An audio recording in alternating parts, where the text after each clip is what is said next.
See Bridgie on the move, those knees are walking. But what are our main goals with the garden and scheduling it out week by week throughout the whole year. And that's been really eye-opening to say, not just to think, oh wow, there's a lot of work that goes into that garden planning, but also, as Bridget can attest, well, hello Bridgie Rose. What do we want to talk about today? Well, apparently we want to get down and run around. But today we wanted to talk about garden planning, something that we have been not so keen on doing in the past, but this year is certainly going to be the year that we focus in on garden planning really good. Reason being, well, for one thing, we put in recently our hoop house, which is planted out. Some things grow a little better than others. Transplants were a little older, but when you put in something like a hoop house, it is expensive, which means that you want to maximize the used space. You want to maximize your square footage. Dollar cost.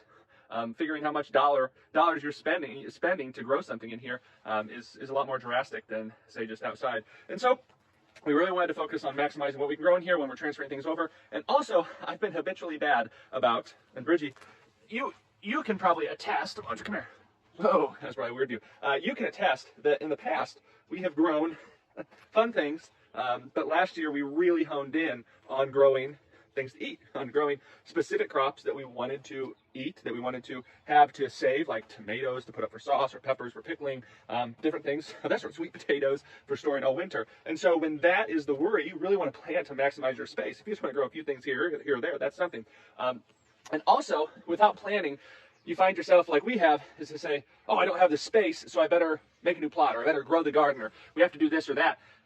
And that sounds great until you've got a huge garden and none of it is being managed effectively. And essentially what you have is just a bunch of space to worry about that's just not being very well utilized. And so for us, the goal this year, and Dr. Miller and I sat down 2 nights ago, was to sit down and say, what are our main goals? You can see Bridgie on the move, those knees are walking.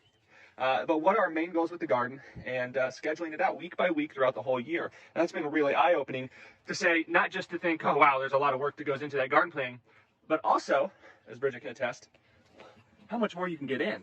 Now, you want to make sure you're using somewhat conservative days to maturity and really giving yourself a little bit of leeway, but a full garden plan, taking into account 3 full seasons. You've got a great spring, summer, and fall, and understanding when that spring really starts, not just when your last frost date, but when can you get things in the ground, when can you get things started, and then you can start planning backwards and forwards to what you can get into a rotation, what you can succession plant in there.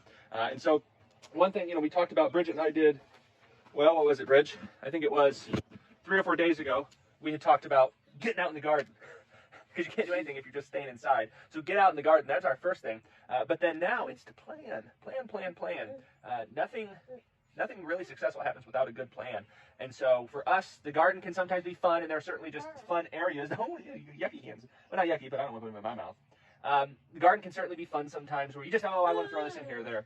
But if you're talking about feeding your family like we're doing, on a scale that is under half an acre, then you really have to plan. You've really got to get your successions down. And you've got to understand that you're not going to be able to grow everything, but you can grow a lot of things.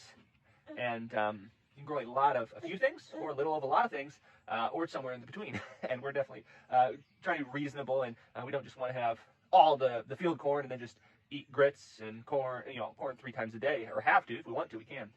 But on the other side of things, you don't want to have just enough field corn or popcorn for 1 or 2 dishes, and you say, well, that was fun, but we're not feeding our family with it. So for us, it's a plan. We're planning, aren't we, Bridgie Rose?